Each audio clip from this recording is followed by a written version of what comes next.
Halo teman-teman, apa kabarnya? Semoga teman-teman dalam keadaan baik-baik aja. Di video kali ini saya bakalan berbagi tentang pemahaman tentang tanah humus, teman-teman. Jadinya kita bakalan berbagi kenapa sih tanah humus bisa sangat menyuburkan tanah, dan bagaimana kalau kondisinya di daerah teman-teman nggak punya tanah humus, lalu bagaimana cara untuk mengakalinya agar teman-teman bisa menciptakan media tanam yang agak mirip dengan humus gitu. Jadi silahkan teman-teman tonton video ini sampai akhir agar teman-teman bisa nanti langsung praktekkan ilmu yang saya bagi.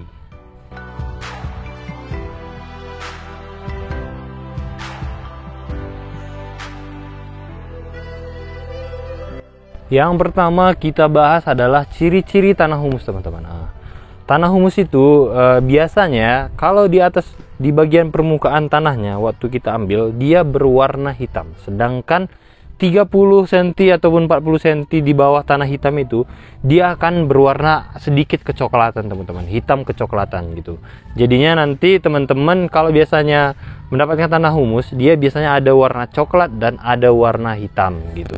Warna hitam ada di bagian permukaan, sedangkan warna coklat ada di bawah bagian 30 cm di bagian permukaan yang berwarna hitam. Itu adalah ciri-ciri awal yang pertama. Selanjutnya teman-teman bakalan banyak dapat dedaun-dedaunan dan ranting-ranting pohon, teman-teman. Contohnya seperti ini. Ini dia ranting-ranting pohon yang sudah lapuk. Itu adalah ciri-ciri yang kedua. Ciri-ciri yang ketiga adalah pada saat teman-teman genggam seperti ini, dia itu rasanya seperti dingin, teman-teman. Dingin sejuk seperti itu kalau dipegang seperti ini.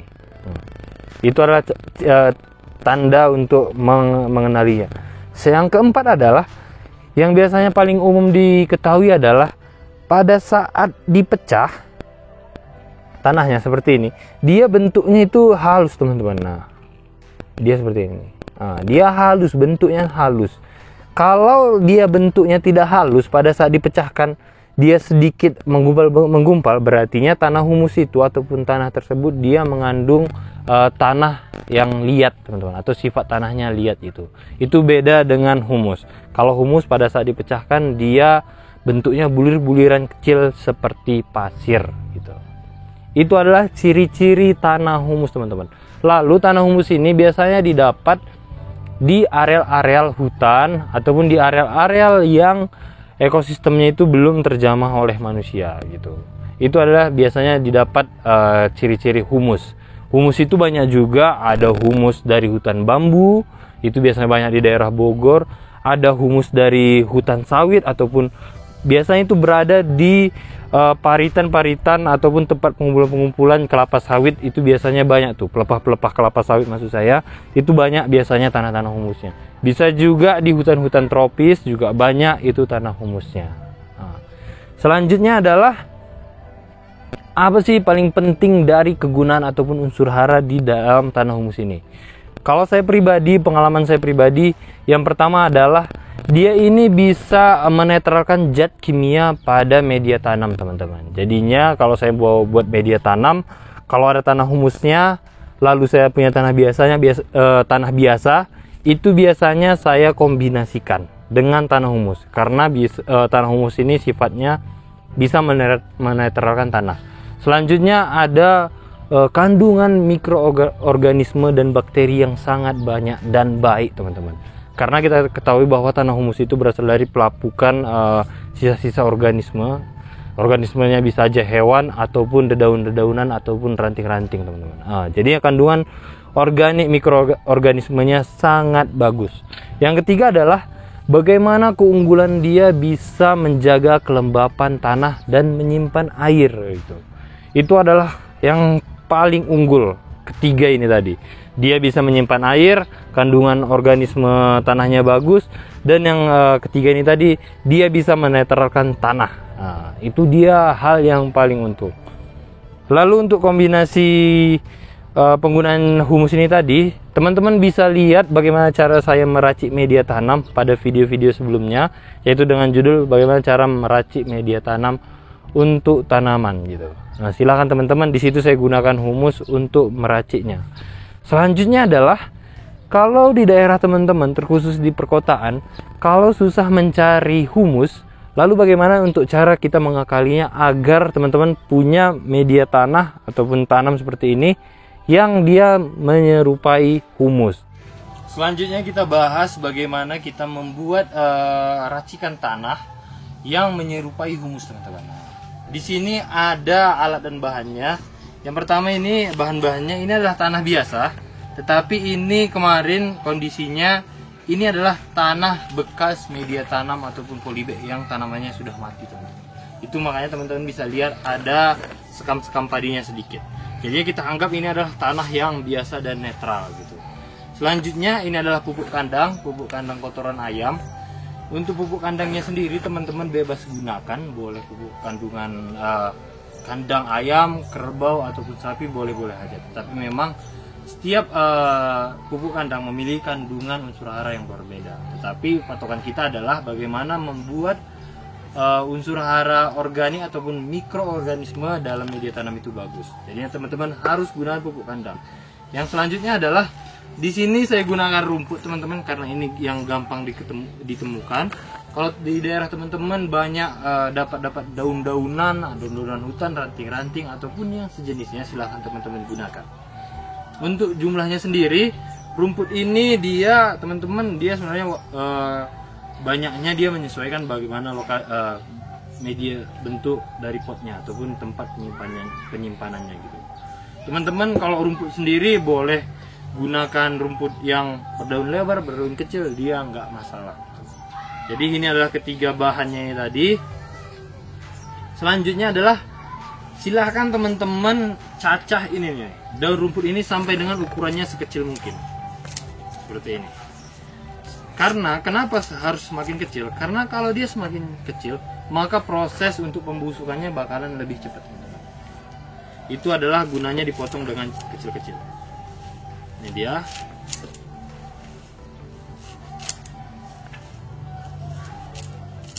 Oke, ini dia. Selanjutnya adalah ini gara-gara dia masih mengepal, kita pecahkan dulu, kita satukan dulu di sini. Nah, ini dia. Kalau untuk jumlah pupuk kandangnya, teman-teman berpatoknya adalah nggak boleh pupuk kandang lebih banyak dibandingkan dengan tanahnya. Lebih baik teman-teman gunakan, kalau saya pribadi patokannya, kalau setengah pot, kalau satu pot tanahnya, maka pupuk kandangnya itu kurang lebih ada seperempatnya gitu. Itu adalah rumus saya gunakan. Ini sudah kita pecah. Kemudian ini disatuin aja teman-teman. Nih, ini disatuin aja. Semua ini tadi. Ini dia. Setelah disatukan, silahkan teman-teman masukkan ke wadahnya. Ini dimasukkan seperti ini. Nah, ini dia. Sudah dimasukkan seperti ini. Selanjutnya, sebelum itu teman-teman harus patokan bahwa teman-teman harus punya lubang yang seperti ini, lubang untuk keluarnya air. Oke dia. Nah, ini dia. Selanjutnya adalah silahkan teman-teman siram. Boleh juga teman-teman gunakan mikroorganisme ataupun seperti E4 untuk membuat proses pembusukan pada daun-daun ini tadi bisa lebih cepat gitu.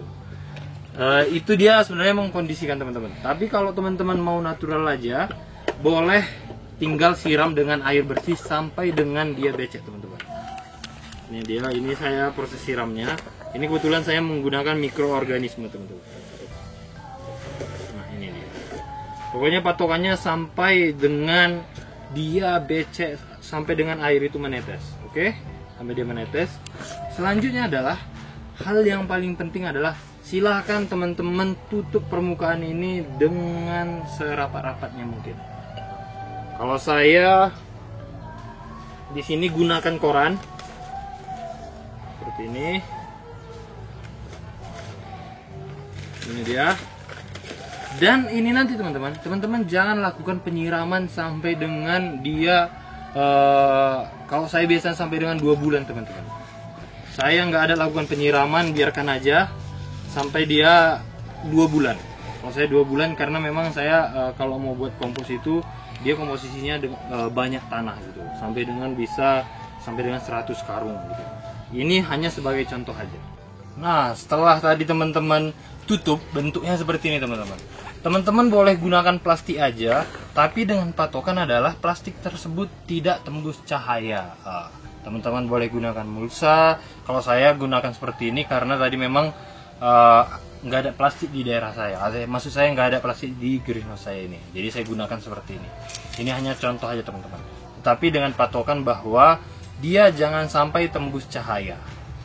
Nah, ini biasanya dia terlapu sempurna pada umur 2 bulan. Tetapi kalau di daerah teman-teman daerah panas, biasanya lebih cepat, bisa sampai dengan 1 bulan aja udah bisa langsung terlapu komposisinya ini tadi. Dan saya nggak kalah lupa, kalau teman-teman susah nyari mikroorganismenya, silahkan teman-teman gunakan air cucian beras. Nah, air cucian beras itu juga bisa menjadi tempat mikroorganisme baik untuk tanah gitu. Silahkan teman-teman siram dengan air cucian beras. Nah, jadi itu adalah video kita, pembelajaran kita kali ini. Sederhana aja, gampang-gampang aja untuk mencari bahan-bahannya. Teman-teman langsung gunakan karena manfaatnya banyak banget gitu. Saran saya silahkan teman-teman ikutin penjelasannya saya tadi. Teman-teman kalau mau buat media tanam, jangan asal-asalan ambil tanah sebagian, tanah dari sana dari sini gitu, dicampurkan, dikombinasikan. Saran saya jangan seperti itu. Sebaiknya teman-teman gunakan yang namanya tahap fermentasi, tahap pembusukan, dan yang lain-lain. Contohnya pada video kita kali ini gitu. Oke, itu adalah pembelajaran kita, semoga bermanfaat. Kalau teman-teman suka, silahkan teman-teman share ke grup-grup, silahkan teman-teman like juga. Dan kalau ada pertanyaan silahkan di komen aja, nanti bakalan kita berdiskusi gitu. Dan nggak kalah lupa, kalau teman-teman mau order tanaman, boleh di kita, boleh langsung WA ataupun kunjungi di marketplace kita di Shopee dengan nama Carolina Flowers. Oke teman-teman, itu adalah video kita kali ini. Sampai ketemu di video selanjutnya.